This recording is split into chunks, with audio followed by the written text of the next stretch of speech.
Assalamualaikum warahmatullahi wabarakatuh. Selamat datang di podcast mata kuliah akuntansi sektor publik bersama saya Hira Esti. Kali ini di bagian 2 masih belajar tentang SPM dari sektor publik itu seperti apa. Nah, kita akan belajar mengenai pusat pertanggungjawabannya, spesifik di situ. Apa sih pusat pertanggungjawaban ini? Nah, bagaimana bedanya di sektor pemerintah dan sektor bisnis? Nah, kita harus mengingat-ingat dulu seperti apa itu SPM sektor publik. Kalau ingat cycle ini sering sekali ditemui di beberapa buku. Nah, kita lihat dari cycle ini ada dimulai dari perumusan strategi, kemudian dilanjutkan dengan perencanaan strategi, sampai ada penganggaran, bagaimana implementasinya, pelaporannya, evaluasi, umpan baliknya seperti apa, sampai balik lagi ke perumusan strategi itu.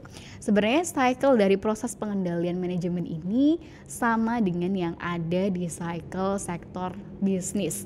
Jadi ini adalah bersumber dari Mahmudi 2007. Ini adalah proses pengendalian manajemen organisasi sektor publik, tapi sebenarnya sektor swasta pun sama dengan SPM di sektor bisnis dan juga publik, hanya saja penerapannya yang berbeda.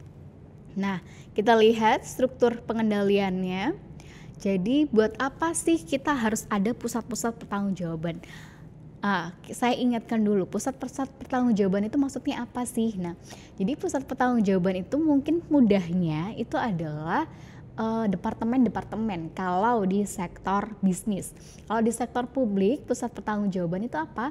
Nah, itu bisa turun ke kementerian-kementerian atau dinas-dinas. Nah, itu adalah contoh dari pusat-pusat pertanggungjawaban. Jadi kayak bisa dibilang departemen. Kenapa dikatakan pusat pertanggungjawaban? Karena memang bertanggung jawab di sebuah pusat tersebut, di poin itu. Nah, jadi kalau di sektor bisnis mungkin bagian gudang, kemudian bagian pengadaan barang, bagian accounting. Nah, itu adalah pusat-pusat pertanggungjawaban. Kalau di sektor pemerintah, berarti pusat-pusat pertanggungjawabannya adalah instansi, dinas-dinas, SKPD. Nah, itu masuk ke dalam pusat pertanggungjawaban. Jadi udah ngeh ya, yang dimaksud pusat pertanggungjawaban itu apa. Nah, kemudian untuk apa sih kita perlu bikin pusat-pusat pertanggungjawaban? Kenapa nggak hanya ada satu kantor aja di satu negara ini gitu ya? Nah, tentunya sebagai basis perencanaan. Nah, kalau kita lihat misalkan contohnya di sektor kesehatan, tentunya akan berbeda kebutuhan kesehatan di Jakarta dengan kebutuhan kesehatan di Solo. Nah, maka dari itu dengan membentuk sebuah pusat-pusat pertanggungjawaban, kita akan bisa menentukan perencanaan yang semakin spesifik dan tujuan organisasinya yaitu peningkatan pelayanan publik bisa tercapai. Nah, kemudian untuk memudahkan mencapai tujuan organisasi, memfasilitasi terbentuknya goal congruence. Nah, goal congruence ini adalah gap antara pengelola organisasi dan rakyatnya. Jadi kalau misalkan kalau kita di sektor pemerintah berarti gap antara pemerintah dengan rakyat. Nah, kalau misalkan ada pusat-pusat pertanggungjawaban, gapnya ini akan bisa diperkecil. Jadi kita akan semakin menemukan goal congruence. Misalnya ada sebuah kebijakan harus vaksin kayak gitu seperti sekarang ya COVID-19. Nah, tentunya itu akan berbeda penerapannya di Jakarta ataupun di Solo. Nah, dengan adanya pusat pertanggungjawaban, akhirnya kebijakan yang sudah dikeluarkan oleh pusat itu bisa dilaksanakan dengan baik karena muncul goal congruence yang sempurna di situ. Nah, kemudian untuk mendelegasikan tugas dan wewenang seperti tadi, misalkan pusat punya kebijakan apa, tinggal diteruskan aja ke daerah-daerah untuk melanjutkan tugas dan wewenangnya. Tentunya untuk mendorong kreativitas juga. Kalau misalkan kita pakai pusat terus, pemerintah pusat terus yang mikir, tentunya akan sedikit kreativitas inovasi karena semakin banyak kepala akan semakin banyak idenya. Dan yang terakhir adalah sebagai alat pelaksanaan strategi organisasi dan tentunya sebagai alat pengendalian manajemen. Karena dengan adanya pusat-pusat pertanggungjawaban, maka strategi-strategi organisasi itu bisa dirinci lebih kecil lagi, lebih mudah lagi untuk dicapai. Nah, kalau sudah bisa dicapai lebih kecil lagi, maka berarti struktur dari pengendalian manajemen itu bisa berjalan dengan baik. Maka dari itu sangat penting adanya pusat-pusat pertanggungjawaban, entah itu di sektor bisnis ataupun di sektor publik, karena manfaatnya itu akan banyak sekali untuk mencapai tujuan dari organisasi itu sendiri. Konsepnya gimana sih kalau di sektor publik? Sama seperti di sektor swasta ya. Jadi mereka dibagi berdasarkan beberapa pusat ya. Ada pusat biaya atau expense center, kemudian ada revenue center atau pusat pendapatan, kemudian ada profit center, dan ada juga investment center. Nah, gimana cara mengukur kinerja dari masing-masing pusat pertanggungjawaban ini? Jadi kalau untuk expense center diukur dari berapa besar biaya yang udah dipakai, kemudian kalau revenue dari pendapatan yang dihasilkan, kalau profit center dari laba yang dihasilkan, atau kalau investment center berarti berdasarkan laba dan juga berapa investasi yang ditanamkan. Nah, berikutnya adalah pusat pertanggungjawaban sebagai basis pengembangan pengukuran kinerja. Nah, kenapa pusat pertanggungjawaban ini bisa digunakan untuk pengembangan pengukuran kinerja? Nah, kalau kita lihat ada dua masalah di sini dari pengembangan pengukuran kinerja itu sendiri. Yang pertama adalah masalah kesesuaian tujuan. Nah, kita ketahui bahwa kalau di ilmu sosial itu pengukuran kinerjanya itu lebih sulit daripada di ilmu IPA. Dalam artian pengukuran dalam biasa. Kalau di ilmu eksak kita bisa melihat semuanya dengan angka gitu ya. Tapi kalau di ilmu sosial itu tidak mudah untuk menilai atau mengkuantitatifkan sesuatu gitu ya.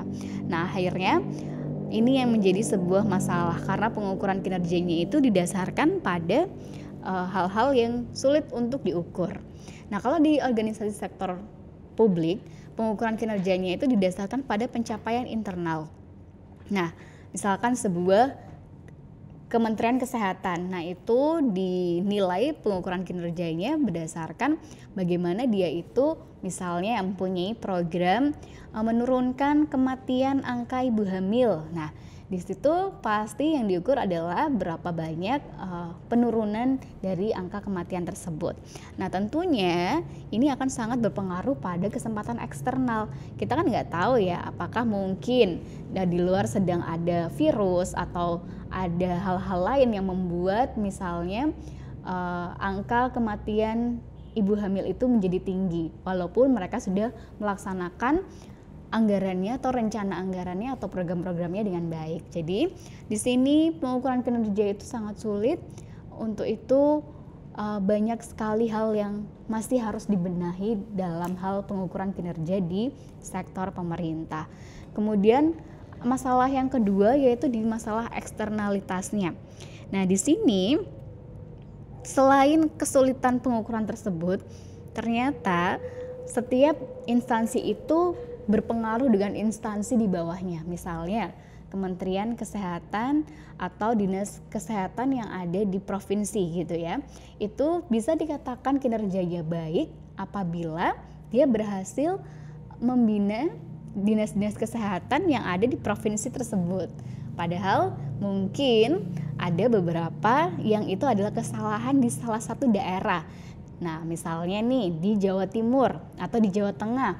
Nah, Dinas Kesehatan pusatnya udah bagus di Provinsi Jawa Tengah, tapi ternyata kemudian ada satu kabupaten, misalkan Kabupaten Banyumas, ternyata mereka salah melaksanakan programnya. Nah, itu pasti akan mempengaruhi kinerja yang ada di dinas provinsi. Nah, maka dari itu karena saling berkaitan tersebut, akhirnya ini menambah kerumitan dari pengukuran kinerja itu sendiri. Nah, dan itu menyebabkan organisasi sektor publik ini sangat erat atau sangat tergantung dengan lembaga pengawasan.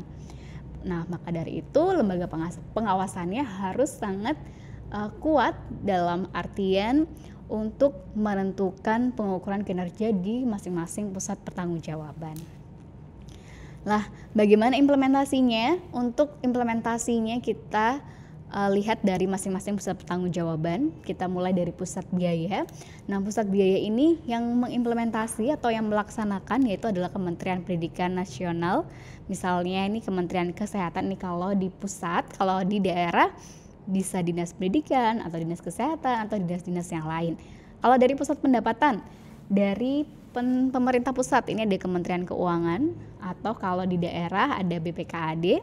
Kemudian dari pusat laba di sini ada BUMN, BUMD, bandara, pelabuhan, atau aset inventaris daerah, itu bisa juga. Kemudian kalau dari pusat investasi, nah misalnya ini dengan membangun pasar, kemudian pasarnya itu disewakan, nah itu akan menambah PAD dari sebuah daerah, atau mungkin membangun jalan. Nah kalau membangun jalan ini mungkin akan berbeda penilaiannya dengan membangun pasar. Kalau membangun pasar bisa dihitung ya berapa uang sewanya, tapi kalau membangun jalan ini lebih kepada pelayanan publik. Nah itu PR lagi untuk mengukur kinerjanya seperti apa. Nah, atau di sini juga diimplementasikan oleh bagian sekretariat atau bagian tata usaha di bagian pusat beban terbatasnya. Nah, misalnya ada bagian tata usaha di sebuah SKPD. Nah, itu masuk ke dalam pusat beban terbatas. Nah, jadi ini adalah pihak-pihak yang mengimplementasikan sebuah pusat pertanggungjawaban itu di organisasi pemerintah. Ya, saya rasa cukup sekian terkait tentang pusat pertanggungjawaban. Sekarang udah ngerti ya, walaupun kalimatnya sulit diucapkan pusat pertanggungjawaban, atau mungkin bisa mudahnya diingat adalah departemen-departemen atau instansi-instansi. Kita belajar lagi mengenai akuntansi sektor publik. Terus tonton videonya dan jangan sampai lelah untuk belajar. Semoga bermanfaat. Saya akhiri. Wassalamualaikum warahmatullahi wabarakatuh.